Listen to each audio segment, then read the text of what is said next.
You know the image. A wall of steel, a line of heavily armored warriors slowly marching towards the enemy keep. Knights thundering across the battlefield, crushing everything in their path. It's the ultimate fantasy of medieval power. And in Stronghold, it feels like the perfect late game strategy. But here's the problem. You are wrong. In fact, relying on heavily armored units might be one of the worst strategic decisions you can make. That shiny armor, it's not even a symbol of power. It's a gold thing, a tactical liability, and a monument to a military doctrine that nearly bankrupted kingdoms and lost wars. Today, we are breaking down why knights and swordsmen are economic and military failures in Stronghold, and how real medieval history proves the same lesson. Welcome, sire. I'm Millennium Griffin. Welcome back, lords and ladies. Today we return to Stronghold to build, defend, and conquer. Let's get started. Let's start with the game itself. In Stronghold, the swordsman and knight are presented as the pinnacle of European warfare, creme de la creme. In the definitive edition, they are among the toughest units in the game.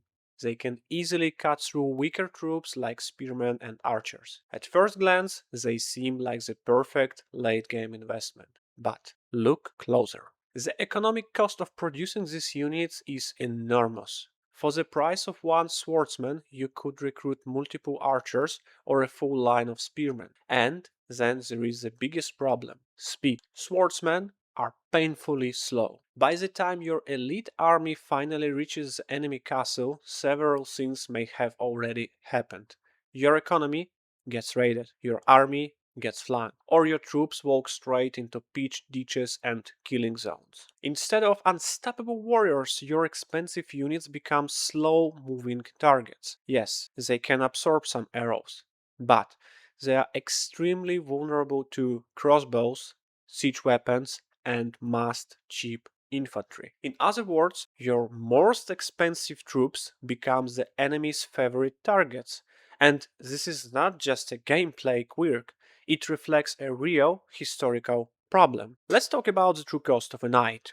A knight was not just a soldier, he was an entire economic system. To create a single knight, you need plate armor, a warhorse, weapons, and years of elite training, and none of it was cheap. A warhorse alone could cost the equivalent of a lesser noble's early income. That meant every knight represented a huge opportunity cost. The same money could fund dozens of infantry or archers. During the Hundred Years' War, we actually know the pay rates. A skilled English longbowman earned about sixpence per day. A mounted man-at-arms earned 12 pence per day, twice as much, and great nobles cost even more. This imbalance pushed kings toward financial disaster. King Edward III of England financed early campaigns of the Hundred Years' War through massive loans from Italian bankers. At one point, his debts were so severe that he reportedly had to leave his queen as collateral. To sustain armies built around expensive knights, kings imposed heavy taxes. One of them, the infamous poll tax, helped spark the peasants' revolt of 1381. Eventually, rulers realized something important. War was not won by few expensive elites.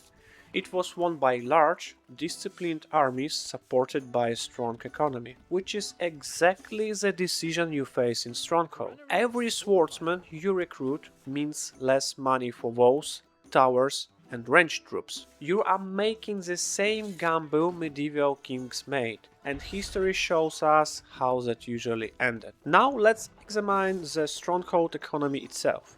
Producing armored units requires a surprisingly large industrial chain. To create swordsmen, you need a blacksmith, an armorer. To create knights, you also need stables. Both weapons and armor require iron, which comes from iron mines. Assuming one mine supports one production building, you need two iron mines, one blacksmith, one armorer.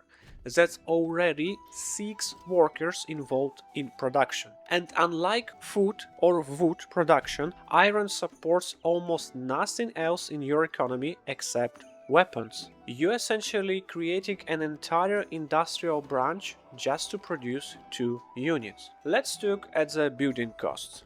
Fletcher, 20 wood, 100 gold. Pole turner, 10 wood, 100 gold. Blacksmith, same wood as a Fletcher but 200 gold. Tanner, 10 wood, 100 gold. Armorer, the same amount of wood as blacksmith and Fletcher and 100 gold. Stables, 20 wood and 400 gold. Yes, 400. Now let's calculate the startup cost. To produce 4 knights, the maximum number supported by one stable, you need 60 wood and 700 gold. And that's just the production setup. For swordsmen it's cheaper but still expensive, you will feel it. 40 wood and 300 gold. Now compare that to alternative production. For the same cost as swordsmen, you could build Fletcher, Tanner, pole turner. That combination produces crossbowmen and spearmen, or you can prepare your economy for pikemen simultaneously, because you can stock pikes in armor and later add armor when you will be ready to. For the cost of a knight production you can build Fletcher, Tanner, pole turner, armorer. Total cost will be 60 wood and 400 gold. That combination of production buildings produces you crossbowmen and pikemen at the same time. That's 300 gold cheaper. 300 gold that could go into towers, walls, food production, more troops. And don't forget, every iron mine also costs 20 wood. The alternative is buying iron on the market, but it's extremely expensive. So economically speaking, armored units create a massive inefficiency. Alright, so knights and swordsmen are expensive, but surely they dominate in combat, right? Well, not exactly. I ran a simple experiment. I wanted to see what is the cheapest melee combination that can defeat a knight or a swordsman. All units attacked simultaneously at the same time, so basically a wolf pack attack. No fear factor modifiers, and the results were surprising. The cheapest counter, spearmen. Once again, the giga charts of Stronghold. To defeat one swordsman, you need 6 spearmen attacking at the same time. Cost comparison, so for swordsman you need 40 gold, for 6 spearmen you need 48 gold. So technically the swordsman wins by 8 gold, but now let's look at the knight. To defeat one knight you only need 4 spearmen. 4. Total cost for 4 spearmen is 32 gold. Even ignoring stable costs, that knight still loses economically.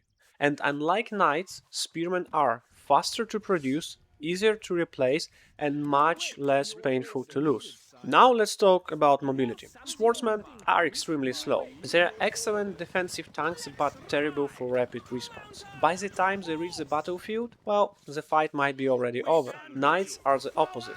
They are fast and hit hard, but they also fragile for their price. Yes, they are great for destroying siege machines, but siege equipment costs around 150 gold plus engineers. You want your knight to survive that mission.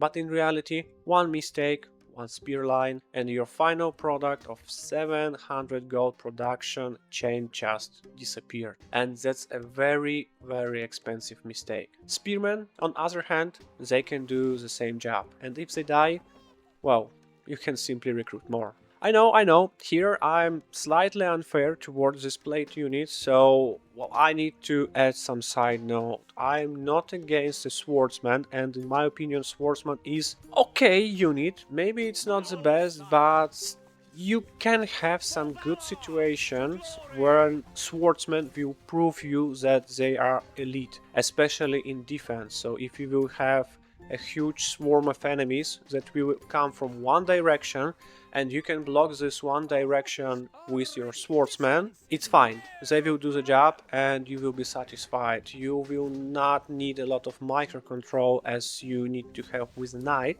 so swordsmen are pretty okay. The knight is one of the most iconic units in medieval warfare, but in Stronghold and in real history he is often a strategic trap.